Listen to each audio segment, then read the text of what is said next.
अस्सलाम वालेकुम, मेरा नाम है जहांसेब हाशमी और ये है होंडा इनसाइट 2019 मॉडल। ये होंडा इनसाइट की थर्ड जनरेशन है जो कि वर्ल्ड वाइड 2018 में लॉन्च की गई थी और वर्ल्ड वाइड ये गाड़ी 2022 जून तक आई है। 2022 के जून में इस गाड़ी को होंडा ने अनाउंस किया था कि डिसकंटिन्यू कर दिया जाएगा और अब ये गाड़ी डिसकंटिन्यू हो गई है। इंजन इस गाड़ी में 1.5 लीटर हाइब्रिड आता है और ये गाड़ी होंडा सिविक की 10th जनरेशन के ऊपर बेस्ड है। अगर आप इस पर गौर करें तो इसकी डायमेंशन, इसकी बॉडी के कट्स वगैरह, कट्स एंड कर्व्स, इंटीरियर में बहुत सारी चीज़ें सिविक एक्स और सिविक की 11th जनरेशन से मिलती जुलती हैं। जैसे कि इसमें मीटर सिविक 11th जनरेशन जैसा आता है, लेकिन इसके डोर पैनल्स वगैरह सिविक एक्स जैसे हैं। ये सारी चीज़ें मैं आगे कवर करूँगा। प्राइस के लिहाज से ये गाड़ी सिविक से हमेशा ही थोड़ी ऊपर रही है और फ्रिल्स भी इस गाड़ी में कंपैरेटिवली सिविक से ज़्यादा आती हैं। इनसाइड सिविक से एक कैटेगरी ऊपर होती है। इसमें रडार वगैरह भी आता है, हीटेड सीट्स आती हैं, इसमें गैजेट्स का साउंड सिस्टम आता है। ये सारी चीज़ें मैं आगे कवर करूँगा अभी। खैर, ये स्पेसिफिक कार साइकिल मोटरस्पोर्ट्स के पास लिस्टेड है। साइकिल मोटरस्पोर्ट्स रावलपिंडी में DH2 के गेट 1 के अपोजिट लोकेटेड है और अगर आपने इस गाड़ी के बारे में कोई इन्फॉर्मेशन लेनी है तो आप इस नंबर पर कॉल कर सकते हैं या फिर आप इस गाड़ी को शोरूम पर विजिट कर सकते हैं। साइकिल मोटरस्पोर्ट पर सिर्फ गाड़ियों की बाइंग एंड सेलिंग ही नहीं बल्कि यहाँ पे और भी बहुत सारे काम किए जाते हैं, जैसा कि wrap, PPF, tint, ceramic coating और इवन फेसलिफ्ट भी। और इसके अलावा यहाँ पे पेंट बुक भी अवेलेबल है, तो आपने अगर अपनी गाड़ी का पेंट का भी कोई काम करवाना है तो आप साइकिल मोटरस्पोर्ट से करवा सकते हैं। Overall it's a great car and today I am going to review it. Let's start with the exterior of this car. ये होंडा इनसाइट 2019 मॉडल का फ्रंट लुक है और ये स्पेसिफिक कार का EX लिमिटेड वेरिएंट है, यानी कि top of line. और इस गाड़ी में वो सारी चीज़ें आती हैं जो कि इनसाइट में आ सकती हैं, जैसे कि इस गाड़ी में रडार दिया गया है। ये एक बड़ी मजे की चीज़ है जो कि होंडा सेंसिंग को असिस्ट करती है। इसके अलावा इस गाड़ी में वाइपर रेन सेंसिंग आते हैं, headlight day and night sensing आती हैं, यानी कि रात में ऑफ होंगी, दिन में ऑन होंगी ऑटोमेटिकली। और इसके अलावा लुक्स के लिहाज से ये गाड़ी कंपैरेटिवली सिविक एक्स से थोड़ी बेहतर है। डायमेंशंस के लिहाज से देखा जाए तो ये बिल्कुल सिविक एक्स जितनी ही है, क्योंकि बेसिकली सिविक एक्स पे ही बेस्ड है। अगर बात की जाए इस गाड़ी की हेडलाइट्स की, तो हेडलाइट्स में इस गाड़ी की LED पॉइंट्स आते हैं जो कि सिविक में फेसलिफ्ट के बाद दिए गए थे। ऊपर इसमें एक ये इंडिकेटर आता है, पूरी लाइन दी गई है और उसमें DRL भी आती हैं जो कि बम्पर में नीचे दी गई हैं। इसके अलावा इस गाड़ी के फ्रंट पे जो ग्रिल है ये लुक्स के लिहाज से बड़ी मज़ेदार है, ये इसको काफ़ी प्रीमियम फील देती है। इसकी ग्रिल काफ़ी मैसिव है और क्रोम में है। इसके अलावा इसके फ्रंट पे पार्किंग सेंसर वगैरह नहीं आते, जो कि होते तो मेरे ख्याल से अच्छी बात थी। पार्किंग सेंसर सिर्फ इसके बैक पे आते हैं। इसके अलावा इसके बोनट में जो करेक्टर लाइंस हैं ये काफ़ी स्ट्रॉन्ग दी गई हैं as compare to Civic. Looks के लिहाज से मेरे ख्याल से ये सिविक के ऊपर एक बहुत एज है, लेकिन इस गाड़ी की प्राइस भी है। फिर इस गाड़ी की डिमांड 1,15,00,000 रुपये है। Features come with the price. इसके बाद अगर बात की जाए इस गाड़ी की साइड प्रोफाइल की, तो फ्रंट की तरह ही ये भी काफ़ी एलिगेंट है और सिविक से थोड़ी ज़्यादा लोडेड है। इस तरह से कि इसमें रिम्स जो हैं ये काफ़ी प्रीमियम आते हैं लुक्स के लिहाज से। और इसके अलावा इस गाड़ी के साइड में रिट्रैक्टेबल भी हैं, एडजस्टेबल भी हैं और में ऑटो का फीचर भी आता है, यानी कि ऑटोमेटिकली फोल्ड और अनफोल्ड होते हैं। प्लस इसमें क्रोम भी दिया गया है। ये क्योंकि इस गाड़ी का टॉप ऑफ लाइन वर्जन है तो इसमें ये क्रोम आता है और ये क्रोम बाद में नहीं लगवाया हुआ, ये साइड मिरर के अंदर ही है। इसके अलावा इस गाड़ी के साइड मिरर में ब्लाइंड स्पॉट मॉनिटर भी आते हैं जो कि पाकिस्तान में इवन सिविक की 11th जनरेशन भी ऑफर नहीं करती। इसके अलावा क्रोम यहाँ पे बहुत सारा दिया गया है। एयर प्रेस इस गाड़ी में कंपनी स्टैंडर्ड आए हुए हैं। साथ ये हाइब्रिड की बैचिंग दी गई है जो कि शो करवाता है कि ये एक हाइब्रिड कार है। फेंटर्स वगैरह कंपैरेटिवली इसके सिविक एक्स से डिफरेंट हैं और स्पेसिफिक कार में टॉप ऑफ लाइन होने की वजह से मॉड्यूलर की किट्स भी लगी हुई हैं। इसके फ्रंट बम्पर के नीचे एक्सटेंशंस हैं, साइड स्कर्ट्स के नीचे एक्सटेंशंस दी हुई हैं और फिर इसके रेयर बम्पर के नीचे भी ब्लैक कलर में एक्सटेंशंस हैं। तो ये बेसिकली मॉड्यूलर किट्स हैं। और अगर बात की जाए रेयर फेंडर्स की, तो यहाँ से ये गाड़ी काफ़ी हद तक सिविक एक्स जैसी लुक देती है। इसके rear fenders, quarter glass, windows, rear doors वगैरह काफ़ी हद तक सिविक एक्स जैसे हैं। और उसके अलावा इसके डोर हैंडल्स के अंदर भी सॉफ्ट अनलॉक वाला फीचर आता है दोनों साइड्स पे। यहाँ पर आप जो साथ इंसर्ट करेंगे तो ये गाड़ी अनलॉक हो जाएगी और यहाँ टैप करेंगे तो ये लॉक हो जाएगी लाइक दिस। और उसके अलावा इस गाड़ी में एक चीज़ एक्स्ट्रा आती है और वो ये है कि इसके डोर हैंडल के अंदर पड़ लेंस दिए गए हैं, जैसा कि किया स्पोर्टेज वगैरह में आते हैं। तो ये मेरे ख्याल से अगेन एक अच्छा टच है। रेयर ग्लासेस के प्राइवेसी वाले आते हैं क्योंकि डेफिनेटली ये जैपनीज़ कार है। और इसके अलावा इसमें एक शार्प एंटीना भी दिया गया है जो कि होंडा का सिग्नेचर मूव है। इसके बाद अगर बात की जाए इस गाड़ी के रेयर लुक की, तो इसका मेन शेल काफ़ी हद तक सिविक एक्स जैसा ही है, लेकिन इसकी टेललाइट्स वगैरह फुली रीडिज़ाइंड हैं। ये टेललाइट्स कंपैरेटिवली सिविक से ज़्यादा प्रीमियम है। इस तरह से कि इसमें लावा LED लैंप्स दिए गए हैं ब्रेक के लिए, लेकिन इंडिकेटर और रिवर्स इसका हेलोजन में ही आता है, जो कि LED में तो मेरे ख्याल से अच्छी बात थी। ये इसका क्योंकि टॉप ऑफ लाइन वर्जन है तो इसमें ये लिफ्ट स्पॉइलर भी दिया गया है और ये लिफ्ट स्पॉइलर भी कंपैरेटिवली पाकिस्तानी किसी भी कार से बहुत डिफरेंट है, इस तरह से कि सेंटर से ओपन है। तो ये बेसिकली एक प्रॉपर स्पॉइलर वाला फंक्शन करता है। इसके अलावा इसके बैक पे इनसाइड वगैरह की बैचिंग दी गई है। और इनसाइड की थर्ड जनरेशन में एक डिफरेंस है, वो ये है कि इनसाइड की पहली 2 जनरेशन जो थी वो लिफ्ट बैक थी। लिफ्ट बैक का मतलब ये है कि वो प्रियस की तरह थी, यानी कि इसकी डिग्गी केबिन के अंदर ही थी, जबकि थर्ड जनरेशन में ये गाड़ी ऑल टुगेदर डिफरेंट है, सिविक एक्स पे बेस्ड है, यानी कि इसकी डिग्गी केबिन से अलग है। सेकंड जनरेशन की साइड की अगर आप डिग्गी खोलते हैं तो आप उसके केबिन को डिग्गी से एक्सेस कर सकते हैं, बट इस कार में ऐसा नहीं है। लेकिन उसके लिए एक फीचर यहाँ पे दिया है होंडा ने, और वो ये है कि इसके रियर बेंचेस फोल्डेबल हैं। बाकी इसके बम्पर में काफ़ी फीचर्स आते हैं, इस तरह से कि इसमें पार्किंग सेंसर्स दिए गए हैं, इसमें रिफ्लेक्टर्स आते हैं, बाकी नीचे क्रोम की फ्रिल आती है, और ये इस गाड़ी का क्योंकि टॉप ऑफ लाइन वर्जन है तो इसमें मॉड्यूलर किट्स दी गई हैं जो कि इसको थोड़ी बल्कि लुक दे रही हैं। बाकी बैक पे यहाँ पे ब्रेक लैंप आता है, इसके अलावा कुछ खास नहीं है। अगर बात की जाए इस गाड़ी की ट्रंक कैपेसिटी की, तो ट्रंक को अनलॉक करने के लिए एक ही फॉरवर्ड बटन दिया गया है, और यहाँ पे एक और सॉफ्ट अनलॉक वाला बटन दिया गया है। ये इस गाड़ी की ट्रंक कैपेसिटी जो कि सिविक एक्स जितनी ही है, और इसका ट्रंक काफ़ी वेल कवर्ड है, इसमें इंसुलेशन दी गई है, ट्रंक में भी इसके रॉड्स भी कवर किए गए हैं, और इस नीचे के लिए टुक को उठा के आप इस गाड़ी का एक स्टोरेज कंपार्टमेंट एक्सेस कर सकते हैं। इसमें स्पेयर टायर नहीं आता, आप लेकर रख सकते हैं, और उसकी वजह यह है कि इस गाड़ी में क्योंकि बैटरियाँ आती हैं तो बैटरियों का वेट ऑलरेडी बहुत ज़्यादा था, तो होंडा ने वेट सेव करने के लिए इसे स्पेयर व्हील निकाल दिया। अब आई डोंट नो इस बात में कितनी सच्चाई है, शायद स्पेयर व्हील के पैसे बचाने के लिए किया हो, बट यहाँ पे स्पेयर व्हील नहीं है, लेकिन स्पेयर व्हील का वेल दिया गया है सिविक एक्स वाला, तो आप इसमें लेकर रख सकते हैं। इसके अलावा इसकी बैटरीज जो हैं ये रेयर सीट्स के नीचे आती हैं, तो इसकी बैक पे यहाँ पे एक पूरा स्पेयर व्हील का वेल खाली है। रेयर सीट्स को फोल्ड करने के लिए यहाँ पे पुल टैब्स दिए गए हैं, जिनसे आप इस गाड़ी की रेयर सीट्स को अनलॉक करके फोल्ड कर सकते हैं। ये चीज़ सिविक एक्स में नहीं आती थी, ना ही सिविक 11 जनरेशन में दी गई है। अगर होती तो मेरे ख्याल से अच्छी बात थी, इस गाड़ी में ये चीज़ इनकॉर्पोरेट की है होंडा ने, बट पाकिस्तान में ये नहीं दी गई। बैक में इसमें एक बैकअप कैमरा भी दिया गया है, जो कि कंपैरेटिवली अगेन बहुत सारी कार से डिफरेंट है, इस तरह से कि आपको 3 डिफरेंट व्यूज़ देता है, एक नॉर्मल, फिर एक वाइड और फिर एक फिश आई व्यू। इसके बाद अगर बात की जाए इस गाड़ी के इंटीरियर की, तो ये पाकिस्तान की बहुत सारी गाड़ियों का मिक्स एंड मैच है। अगर बात की जाए इस गाड़ी के डैशबोर्ड की, तो इसमें बहुत सारी चीज़ें वो दी गई हैं जो कि सिविक एक्स में आती हैं, जैसे क्लाइमेट कंट्रोल सिविक एक्स जैसा है, इसका एयरवेंट्स वाला एरिया सिविक एक्स जैसा है। अगर बात की जाए स्टीयरिंग की, तो ये अकॉर्ड जैसा है, मीटर इस गाड़ी का सिविक की 11 जनरेशन जैसा है, और इसका जो ये गेयर लेवल वाला एरिया है ये सोनाटा जैसा है। तो अगर फीचर्स के लिहाज से देखा जाए तो ये गाड़ी छोटी सोनाटा है, साइज़ जैसे इसका छोटा है, लेकिन फीचर्स गाड़ी में सोनाटा वाले ही आते हैं, कुछ चीज़ों से ज़्यादा भी आती हैं। अगर बात की जाए इस गाड़ी के ओवरऑल इंटीरियर की लुक की, तो इसका रूम फुल ब्लैक में है, और ये पूरा ही रूम लेदर की फिनिश में है, जो कि काफ़ी प्रीमियम है। मेरी ओपिनियन में फुल ब्लैक रूम थोड़ा डर लगता है, अगर ये थोड़ा डुअल कॉम्बिनेशन में होता तो अच्छा लगता। यूजुअली टॉप ऑफ लाइन गाड़ियों के अंदर इंटीरियर फुल ब्लैक में ही आते होते हैं, बेशक आप AMG वर्जन देख लें मर्सिडीज़ के, या क्राउन वगैरह देख लें, एथलीट में हमेशा इंटीरियर ब्लैक होता है। अगर बात की जाए इस गाड़ी के स्टीयरिंग व्हील की, तो स्टीयरिंग व्हील इस गाड़ी का अकॉर्ड जैसा है। इस एरा की अकॉर्ड में स्टीयरिंग व्हील भी और मीटर भी इस तरह का ही आता था। ये स्टीयरिंग व्हील काफ़ी लोडेड है फीचर से, इस तरह से कि इसमें पैडल शिफ्टर्स दिए गए हैं, और ये पैडल शिफ्टर्स अच्छे खासे बड़े हैं, जैसे स्पोर्ट्स कार्स में होते हैं। लेफ्ट और इस पर मुझे कंट्रोल्स दिए गए हैं, ये इस गाड़ी के मल्टीमीडिया सिस्टम के हैं, यहाँ से आप ट्रैक आगे पीछे कर सकते हैं, वॉल्यूम अप डाउन कर सकते हैं, और सिविक 11 जनरेशन की तरह यहाँ पे भी एक्सप्लोरर व्हील दिया गया है, जहाँ से आप डिफरेंट मेन्यूज़ के बीच में स्विच कर सकते हैं। राइट्स पर जो कंट्रोल्स दिए गए हैं ये इसके क्रूज़ के हैं, क्रूज़ कंट्रोल इस गाड़ी में एडोप्टिव आता है, जो कि मेरे ख्याल से अगेन एक अच्छी चीज़ है। बाकी इसमें लेन कीप असिस्ट भी दिया गया है, और रडार का डिस्टेंस भी दिया गया है, आप इसके रडार को भी एडजस्ट कर सकते हैं यहाँ से। बाकी ये स्टीयरिंग व्हील पूरा लेदर की फिनिश में है। एयरबैग इस गाड़ी में टोटल 8 आते हैं। इसके बाद अगर बात की जाए इस गाड़ी के स्टीयरिंग के स्टॉक्स की, तो ये बेसिक सही हैं, इसमें हेडलाइट भी ऑटोमेटिक फीचर के साथ आती हैं, और वाइपर भी इसमें रेन सेंसिंग आते हैं। और इसके अलावा अगर बात की जाए इसके मीटर की, तो मीटर इस गाड़ी का इस एरा की अकॉर्ड जैसा है। यही मीटर सिविक की 11 जनरेशन पाकिस्तान में 2021 में दिया गया है। ये मीटर भी इस गाड़ी की तरह हाइब्रिड है, यानी कि एनालॉग और डिजिटल का कॉम्बिनेशन। इसका जो लेफ्ट पे डायल दिया गया है ये बेसिकली डायल नहीं स्क्रीन है, और ये काफ़ी हद तक कॉन्फ़िगरेबल है। इसके डिफरेंट मेन्यूज़ के बीच में आप यहाँ से स्विच कर सकते हैं लाइक दिस। और उसके अलावा ये गाड़ी आपको यहाँ पे इसकी डिफरेंट स्टैट्स शो करवाती है, जैसे कि हाइब्रिड की stats, trip A, trip B, और उसके अलावा एवरेज किलोमीटर पर लीटर, ये सारी चीज़ें हैं।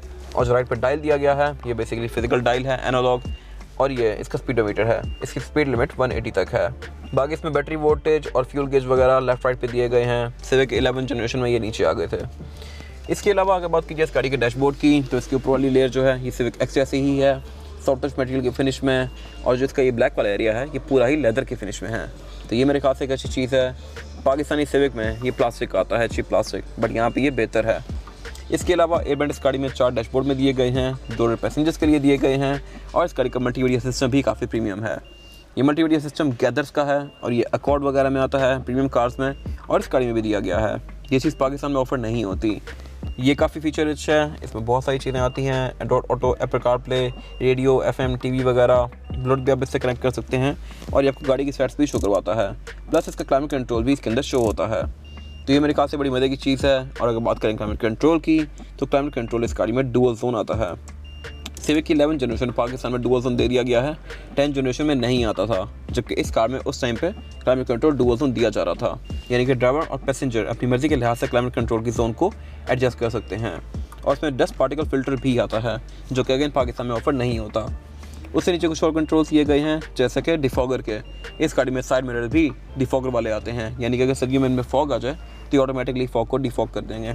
उसके साथ यहाँ पे एक और कंट्रोल दिया गया है, जो कि मेरे ख्याल से बड़ी मज़े की चीज़ है, और वो हीटेड सीट्स का है। इस गाड़ी में ड्राइवर और पैसेंजर दोनों की सीट हीटेड आती हैं, और इनमें 3 लेवल्स हैं। इनको आप हाई, मीडियम और लो के बीच में एडजस्ट कर सकते हैं। ये चीज़ विज़ल में आती थी, बट पाकिस्तान की किसी कार में नहीं आती अभी भी। और इसके अलावा नीचे ये USB इनपुट दिए गए हैं, चार्जिंग आउटलेट दिया गया है और वायरलेस चार्जर दिया गया है। इनसाइड में यहाँ पे वायरलेस चार्जर भी आता है, जो कि अगेन पाकिस्तान में सिविक की 11 जनरेशन में भी नहीं ऑफर किया गया। उसके साथ यहाँ पे इसका गियर लेवर दिया गया है। इसमें गियर लेवर नहीं, बेसिकली गियर के बटन्स हैं, होंडा सोनाटा की तरह। इसका डिफरेंट गियर्स के बीच में इस तरह स्विच कर सकते हैं, P, R, N, D। इन बटन्स को प्रेस करके, और उससे पीछे इसकी पार्किंग ब्रेक दी गई है। पार्किंग ब्रेक भी इस गाड़ी में इलेक्ट्रॉनिक आती है। उसके साथ ये इस गाड़ी के कुछ और बटन दिए गए हैं, जैसे कि इकॉन बेसिकली इसका इकोनॉमी मोड है, स्पोर्ट मीन स्पोर्ट डेफिनेटली, और साथ EV दिया गया है। EV मोड इसका इलेक्ट्रिक मोड है। इस मोड में आप इस गाड़ी को 60 km/h तक इलेक्ट्रिक मोटर पर चला सकते हैं, यानी कि गाड़ी फ्यूल नहीं लेगी। उससे पीछे इसका सेंटर कंसोल दिया गया है, जो कि सिविक एक्स जैसा ही है। इसके सेंटर में एक कप होल्डर आता है, आर्मरेस्ट आता है, जिसको आप स्लाइड कर सकते हैं इस तरह से, और इसको आप ओपन करें तो इसके अंदर सेंटर कंसोल की कैपेसिटी बहुत ज़्यादा स्पेशियस है। यहाँ पर आप अच्छा खासा सामान रख सकते हैं। ये पूरा ही कंसोल लेदर के फिनिश में है। और अगर बात की जाए इस गाड़ी की सीट्स की, तो सीट्स भी कंपैरेटिवली पाकिस्तानी किसी भी सिविक से ज़्यादा प्रीमियम है। ये पूरी ही लेदर में हैं, परफोरेटेड हैं, हीटेड हैं, और ये सीट्स इलेक्ट्रॉनिकली एडजस्टेबल आती हैं। अगेन मेरे ख्याल से एक अच्छी चीज़ है। पाकिस्तान में लोग एक्सपेक्ट कर रहे थे कि सिविक की 11 जनरेशन में आएगी, बट नहीं दी गई। इसकी सीट्स आप बटन से आगे पीछे कर सकते हैं, और इसके अलावा इसके हेडरेस्ट भी कंपैरेटिवली ज़्यादा प्रीमियम है। बाकी इस गाड़ी में एक चीज़ जो मिसिंग है वो है सनरूफ। इनसाइड पे सनरूफ ऑफर नहीं की जाती, अगर होती तो मेरे ख्याल से बड़ी अच्छी चीज़ थी। बाकी इसमें सेंटर में कैमल लाइट्स दी गई हैं, जो कि स्पॉट लाइट्स हैं। इनका इफेक्ट काफ़ी अच्छा आता है। सनग्लास होल्डर दिया गया है, और इसके वैनिटी मिरर के अंदर भी लाइट्स आती हैं, जो कि ऑटोमेटिकली ऑन होती हैं, लाइक दिस। और इस गाड़ी में रियर व्यू मिरर भी ऑटो डिमिंग वाला आता है। ऊपर इस गाड़ी में एक ब्लू एरिया दिया गया है, जो कि एज अ सनशेड काम करता है। और इस गाड़ी में यहाँ पे रडार के सेंसर्स दिए गए हैं। इसके अलावा इस गाड़ी में ये कर्टन एयरबैग्स आते हैं। स्पीकर इस गाड़ी में टोटल 6 आते हैं। 2 स्पीकर्स डोर्स में आते हैं, फिर 2 ट्विटर्स आते हैं, और 2 रेयर पैसेंजर्स के लिए। और इसके अलावा बाकी इसके door panels as it is Civic X जैसे ही हैं। ये जस्ट फुल ब्लैक में है, लेकिन इसका मेन शेल जो है ये सिविक एक्स वाला है। और इसके अलावा इसमें लॉक अनलॉक भी ड्राइवर और पैसेंजर दोनों के पास दिया गया है। सीट्स इस गाड़ी की 2 वे एडजस्टेबल आती हैं। आप इसको बटन से आगे पीछे भी कर सकते हैं और ऊपर नीचे भी कर सकते हैं। इसके बाद अगर बात कीजिए इस गाड़ी में रेयर पैसेंजर्स के लिए सीटिंग कैपेसिटी की, तो रेयर पैसेंजर्स का रूम भी फ्रंट पैसेंजर्स की तरह ही काफ़ी कंफर्टेबल है। यहाँ पे मेरे पास लेग रूम का कोई इशू नहीं है। लेग रूम इस गाड़ी में काफ़ी स्पेशियस है, ड्राइवर की सीट को नॉर्मल सीटिंग पोस्टर पर करने के बाद भी।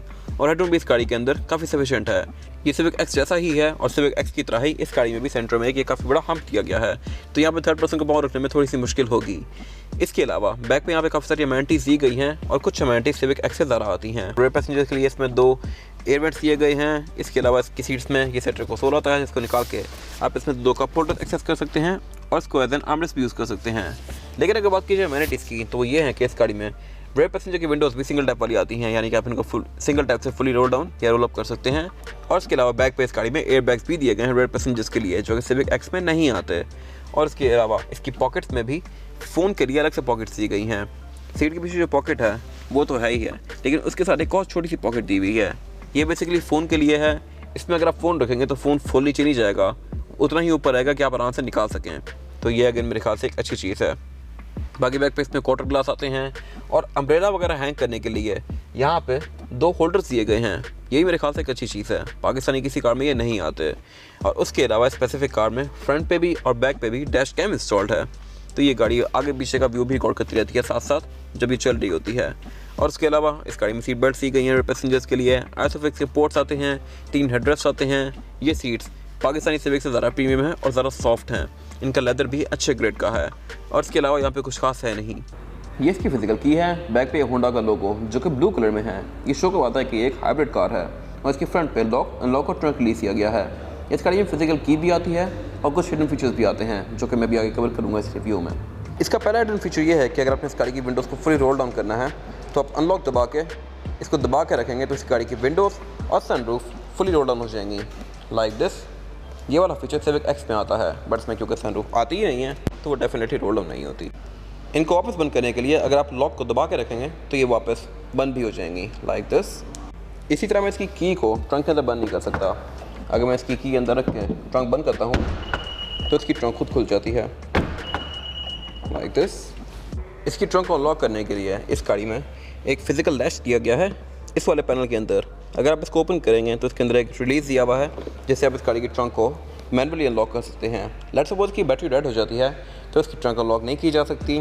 फिजिकल लैच से आप इसको खोल सकते हैं और इसके फ्यूल डोर को भी ओपन करने के लिए ट्रंक के अंदर एक फिजिकल रिलीज़ दिया गया है। अगर मैं इसकी ट्रंक ओपन करता हूँ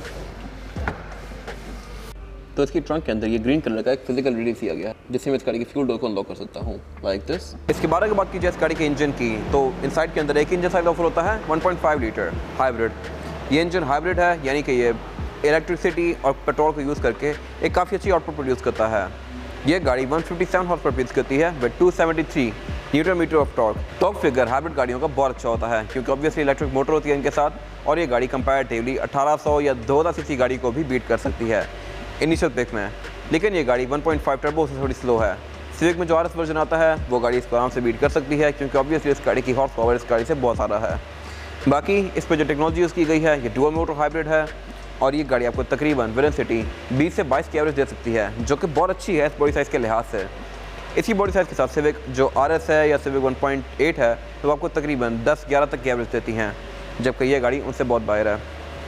इसके अलावा इस गाड़ी में ट्रांसमिशन सीवीटी आती है, इंजन 1500 है तो उस पर टैक्स भी कम पड़ते हैं और इसके अलावा इसके बोनट के अंदर इंसुलेशन भी दी गई है जो कि इसके इंजन कैबिन को नीट बनाती है। लेकिन बोनट इसका स्टैंड से ओपन होता है। अगर इसमें हाइड्रोलिक आ रहा तो मेरे ख्याल से थोड़ी अच्छी बात थी। बाकी इस गाड़ी में ABS आती है, इलेक्ट्रॉनिक पावर स्टीयरिंग आता है, ट्रैक्शन कंट्रोल आता है, हर वो चीज़ दी गई है जो कि इस गाड़ी की राइड को काफ़ी अच्छा बनाती है। इसके अलावा क्योंकि इस गाड़ी में इलेक्ट्रिक मोटर आती है तो ये गाड़ी बिल्कुल साउंडलेस है। तो होंडा ने इसमें एक फीचर ऐड किया हुआ है फेक नॉइज़ का। ये गाड़ी फेक आवाज़ प्रोड्यूस करती है ताकि आगे चलने वाले लोगों को आइडिया हो जाए कि पीछे से कार आ रही है। ये साउंड आप ऑन ऑफ भी कर सकते हैं।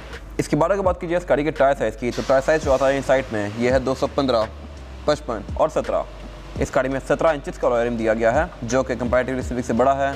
सिविक आरएस में रिम 17 इंचज़ का आता है जबकि जो 1.8 वर्जन हैं उनमें रिम 16 इंचज़ का आता है। खैर इस रिम का डिज़ाइन काफ़ी मज़ेदार है। बाकी रिम इस गाड़ी में एक प्रॉपर हाइब्रिड कार वाला आता है। हाइब्रिड कार में यूजुअली इस तरह के रिम आते हैं जो कि एरोडायनामिक्स के लिहाज से डिज़ाइन किए जाते हैं। इसमें हवा कम से कम जाती है ताकि इसका ड्रैग कम से कम बने और इसकी एवरेज मैक्सिमाइज़ हो जाए।